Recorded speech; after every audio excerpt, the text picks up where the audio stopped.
Good day, Dungeon Fighters, and welcome to my first and ever commentary guide. And today we'll be looking at the new released special dungeon, the Forgotten Land.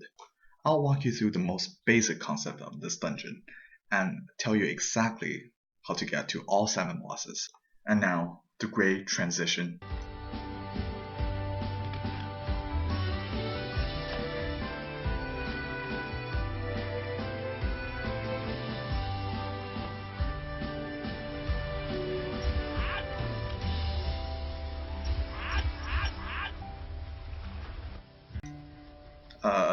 One thing you gotta keep in mind is that you don't really have to kill any monsters to move to the next area, basically.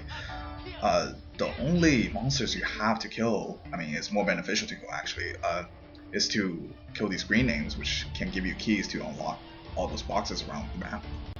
Unless, of course, you got chased by the chaser, which we'll talk about that later.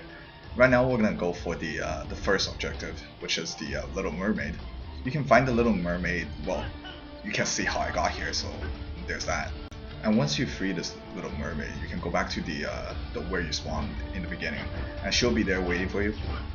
Right now I just wanted to kill a few more green names to get more keys, because you have to keep in mind a gold chest requires 5 different coins to unlock, and silver boxes only need 1. Not really trying to go around to find silver chests to open it right now, because the making of this video. And here we are. All you gotta do is just stand near the Little Mermaid and let her do her magic, and she'll take you directly to the Seeking place. At the end of this trail is the first boss, the Octopus. Like I said before, you really don't have to fight any of these normal monsters. In fact, they don't really give you anything good, so I recommend you to just run past them. And try to not get hit so many times, like I did in this video.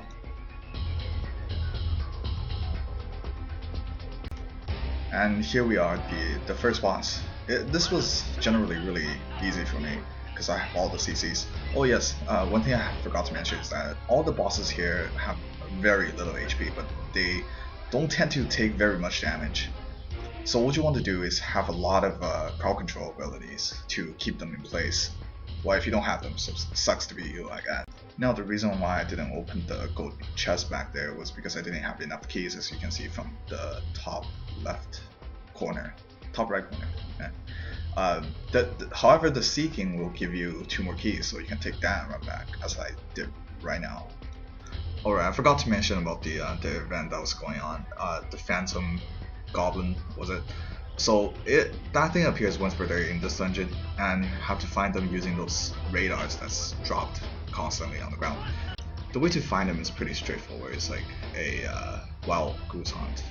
You just have to go around the map, constantly checking your goblin radar, and then just chase them down, I guess. But they do teleport from map to map, which can be quite annoying.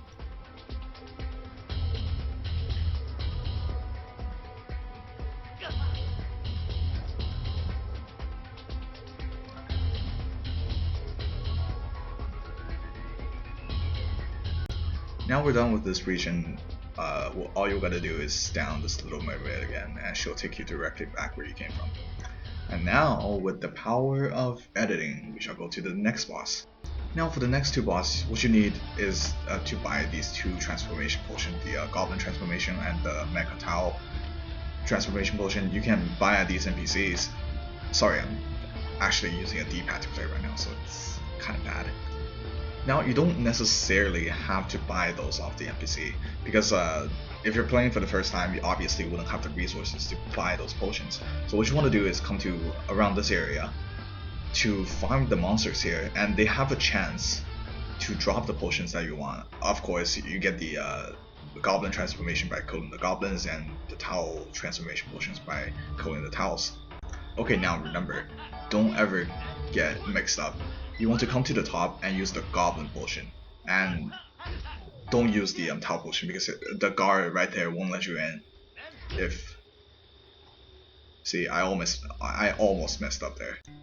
But other than that, this is pretty straightforward. You just have to wait for this guy to move, and he'll let you in. Yeah, there we go. and now you just have to walk to the next room to kill the goblin boss. Now another straightforward boss fight. When you come in here, you'll automatically transform back as he notices you. I have to say, none of these first 6 boss fights are posing any challenge. They're just like your average, maybe a bit easier than a horrible boss. Oh, I forgot to mention that for this area, you only have to kill one of the 2 bosses, but for the purpose of this video, I'm going to show you both. And now comes the magic editing. And now we're back at the bottom left corner of this region. I gotta say, the mech transformation is looking pretty good. I think they should have this as a workable APC that you can ride on.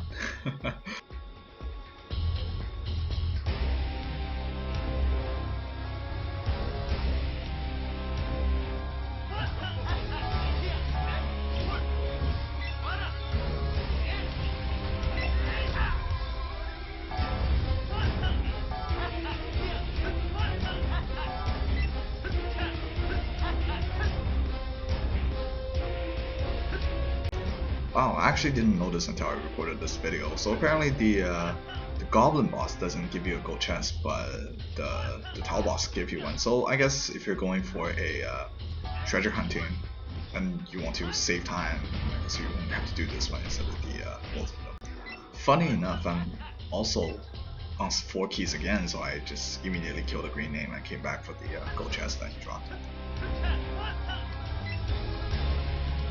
And now we're done with this region. I'm going to make a video transition so that we can save some time. Alright, we're on to the next area. The boss of this area is at the center of the region. And in a moment you can see that it requires this funky password. So what you want to do is come to this map and go up this room and go into this building. Don't have to fight these mobs, and you can see right there is 3 numbers. Those 3 numbers are according to what you need to unlock the door, and those numbers change every single time, so you gotta keep that in mind.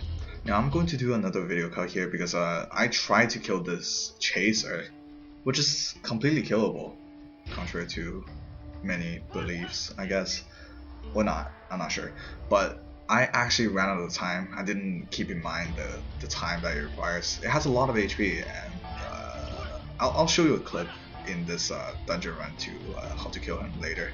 It's very killable, and yeah. See right here, it's that far into the daytime already, and you know how he disappears when daytime comes. So it's entirely possible to kill him, as I desperately tried to finish him off, but wasn't able to. Anyways, now I just enter the password. If you hit these wheels on the which side is it? On the left and right, it'll turn clockwise and counterclockwise, which is neat, I guess. And now as you enter the room, you get into another boss fight. This one is no special, nothing more special than the last 3. Just have to kill him, and it'll be fine. And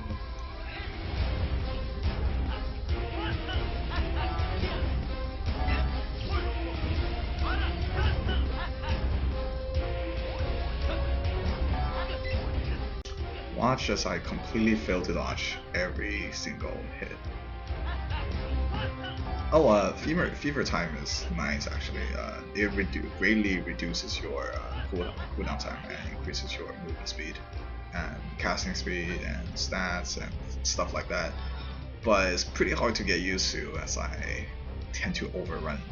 Now, after you kill this boss, what you want to do is go up to this room, and this room contains quite a few silver chests and that NPC right there, but I don't think he sells anything important, so you can just skip it.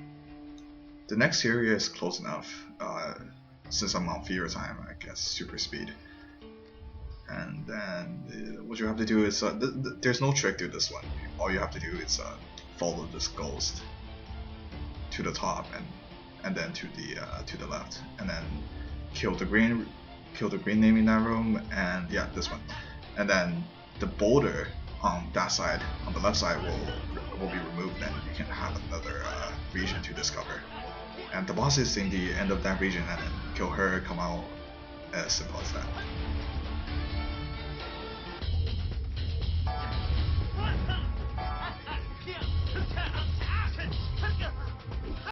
You know, I'm so tempted to kill these mobs sometimes, but you know, it's completely negligible to kill these guys.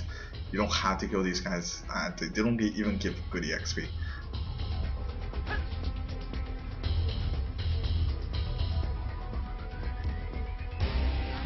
Another boss fight, what you want to do is repeat the same thing you have been doing so far, just CC, CC, CC. This one has a little bit more HP, but it doesn't really matter, as you can see. Just keep on stunning her and rooting her and trapping her. You know, and yeah, it'll be easy once you do that.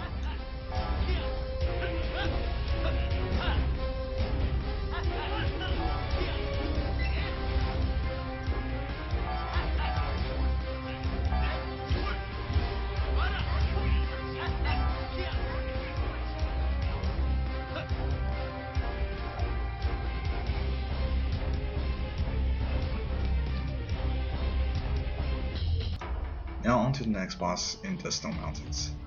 I really have nothing to say for this area, so I'm just gonna let you see how I get there, and then afterwards we'll talk about it.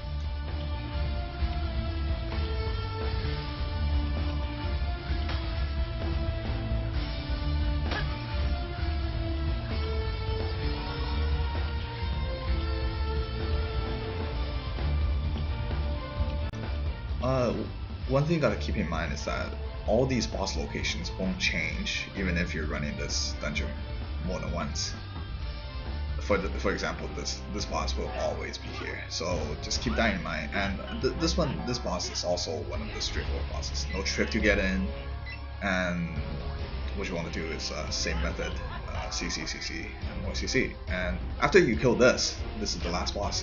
This goblin will show up and opens the portal to the last boss. Now I used to play CDNF and KDNF, and it's been a long time since I played it. So I'm actually trying to figure it out how to get this gate open, and I realized you have to kill the goblin first. And after that is the last boss. Hey, this last boss is actually extremely tricky to kill. He doesn't take much abnormal status damage, as you can see, and as you know, male brawler is entirely made of abnormal status effect and damage, so I really had a hard time. But it didn't matter for me because I'm level 85 and I just decided to tank through it. So yeah, otherwise kill it like the rest.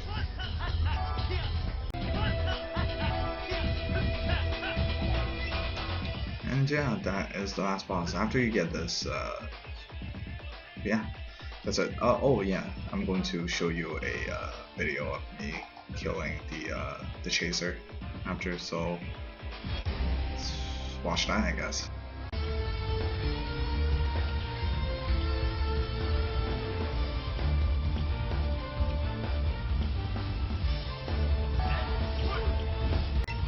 The things you have to watch out for when killing the chaser is his abnormal status effect. His bleeding effect can bleed for a very, very, very long time, and if you don't have a lot of resistance, it can actually outright just simply kill you. It ticks 1,000 per tick, and that is scary by itself. Otherwise, look here, you have all the CC, you can just immobilize him, stun him. You know, that's what male brawlers does the best, and yeah, it's actually easy for me. See right there, he doesn't really take a lot of damage, and he has 32 bar. Wait, 23 or 32? I forgot, a lot of bars of HP. So you need a lot of time to kill him. But are there any benefits for killing the chaser, you might ask? Well, of course there is. One of the biggest benefit that he gives is that, well, he won't chase you at night. You don't have this guy to worry about. But the other thing is, he gives 8 keys, which is big because, you know, you tend to run out of keys a lot by opening the silver chest and the golden chest. So yeah, I recommend to kill him once you get a chance. But make sure you have enough time before the day ends to kill him, because I ran out of time, I think twice, trying to record this video. But anyways, thanks for watching.